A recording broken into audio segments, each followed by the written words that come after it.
still make 77 cents on the dollar for what men make. So if women don't make less than men? Actually, if you start looking at the numbers, Rachel, there are lots of reasons for that. Wait. Tell her. The reasons are, do women make less than men for doing Actually, the same? no, because... Wow. Well, for example, men work an average of 44 hours a week. Women work 41 hours a week. Men go into professions like engineering, science, and math that earn more. Women want more flexible Listen, this is not a math is hard. Yes, it is. Yes, it is, actually. Right now, women are making 77 cents on the dollar for what men are making. So but that's not true. If so, let Rachel make her point. Every greedy businessman in America would hire only women, save 25%, and be hugely profitable. And I love how passionate you are. I wish you were as right about what you're saying as you are passionate about it. I really do. They interview Native Americans and they asked them to describe Thanksgiving in one word. Lies. Inaccurate. Atrocity. There was a massacre. Shouldn't we listen to them? Oh, sure, you can listen to them. It doesn't mean that that's what the holiday is. You can look at Veterans Day or Memorial Day. Well, there are horrible actions Yeah, I that feel were the committed. same way about those holidays as Oh, you do? I do. Same thing with 4th of July? Yes. Same thing with Christmas? Yeah. Ramadan? I'm Muslim, yep. Okay, because obviously slavery is still practiced across the Islamic world. So you believe... So Rachel Maddow just getting absolutely owned on the wage gap axiom that, the feminists and the liberals and the libtards, put out, the 77 cents to a dollar bullcrap. And that gentleman there, who I'm forgetting his name, basically said if that were true, every employer would what? Hire women, take a 25%, thing right off the top. That was check and mate. And then again, you got another liberal libtard over here who just doesn't want to celebrate any of the holidays of anything because of what? They're either capitalistic or they're misogynistic or they're homophobic or what is it, Indian phobic, or they have to do with colonizing. They have to do with being, making colonies, imperialism, slavery, all those things. I mean, these people are just absolutely, unbelievably just Looney Tunes, libtards is what they are. They're social justice warriors. They're virtue signaling. They polish their halos every single day. And they go out there thinking that they're better than the rest of the other students on campus, the rest of the other people that they meet in their lives, their families. They just think they know every single freaking thing.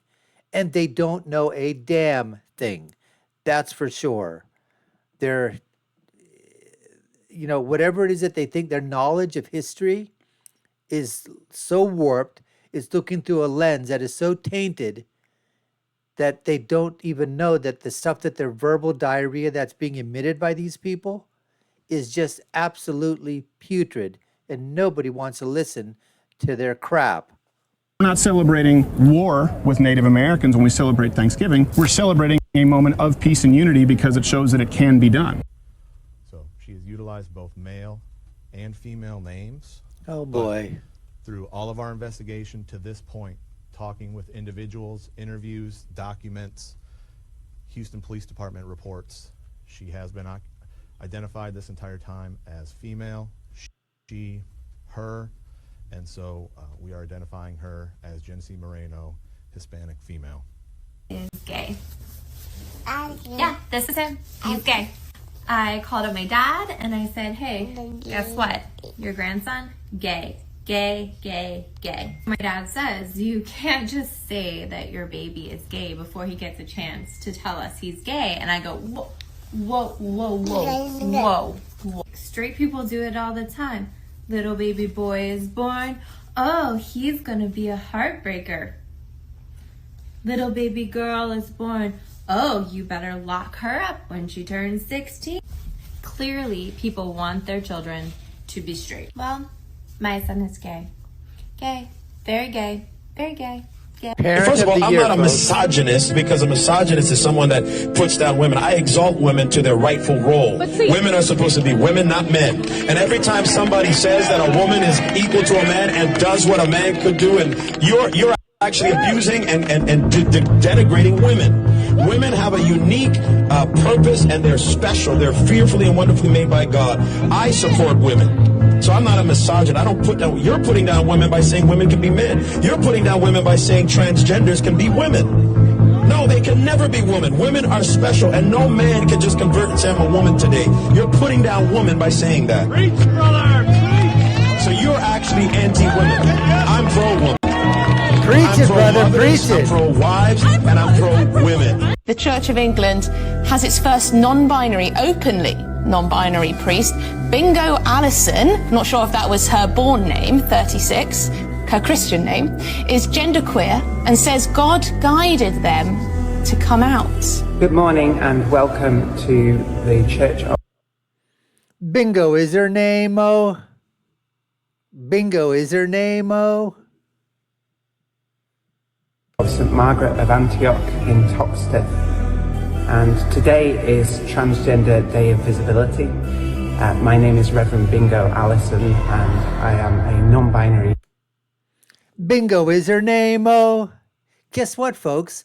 When she, on any days that these people decide to hold bingo night, guess what? Reverend Bingo Allison is going to be there in full force. And she can't be yelling out her name because she'll confuse everybody else. Because every time she says this is bingo, everyone's going to go, oh, the Reverend won. God's on her side. Transgender priest in the Church of England. As part of our commemoration of Transgender Day of Visibility, we have a morning prayer service that we're going to read now. Most of the liturgy is either directly quoted from scripture or is written by myself. You wanted to show them the reason George Floyd got his neck nailed on.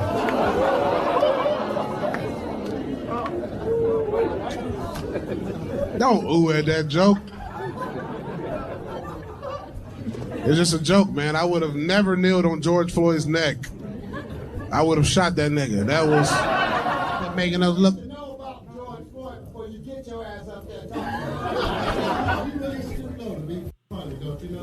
It's called comedy, nigga. How many more black fans I gotta hear that might leave? Oh, good shit, man. I got. Cause nigga, I was just warming up with that George Floyd shit.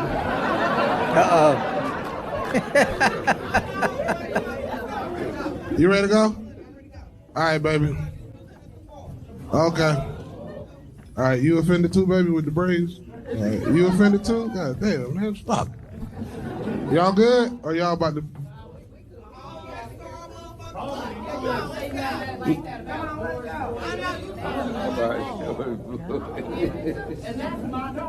Oh, I'm...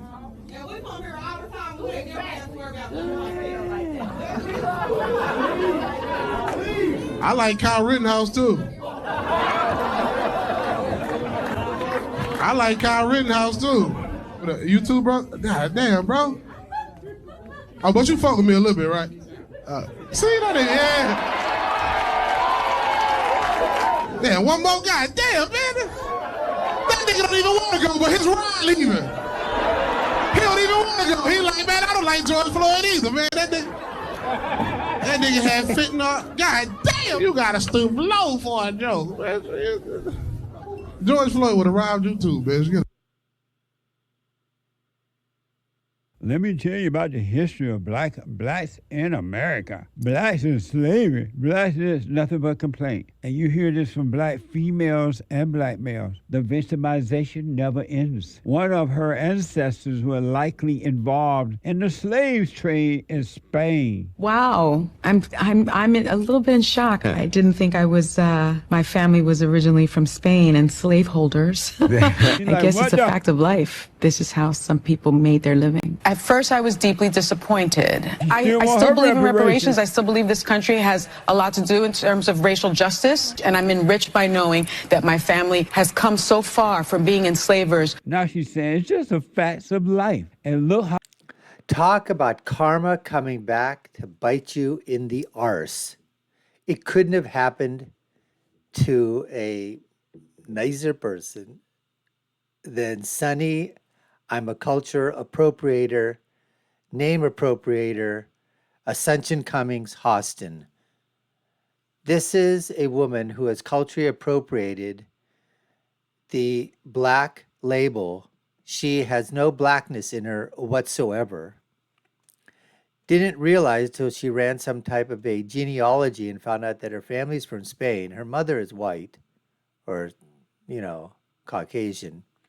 And she finds out that her family used to own slaves. But not only that, when they outlawed slavery in that country, they all left with their slaves to go to another country where they could continue the slave trade. And then she says, as you heard, I'm devastated, I would just, but then she thought about it and said, you know what? That just makes us more, to knowing my history just enriches me. Yeah, enriches you. When are you going to start paying the reparations that you, and then she talks about that reparations. She's still for reparations. Well, good. I'm glad you are, because you know what? You should be the first person that people pony up to say, hey, Assumption, Cummings, you're a race traitor, you're a race baiter, you're a race hater.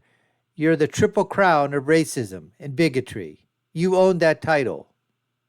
Sonny, Assumption, I'm Cummings, Austin.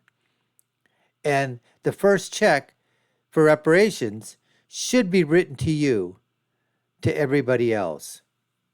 That's all I want to say. Anyways, folks, we appreciate you taking the time to watch. You've been watching the Dr. Nasser Shake Show. I've been your host. My name is Dr. Nasser. If you haven't done so already, we'd love for you to subscribe to the channel, like, share, and follow. Y'all know what to do. Put your comments down below. Take a look at other video links above and below. My final thought is always, when you're right, you're right. And when you're left, you're wrong. Until next time, folks, take care and stay safe.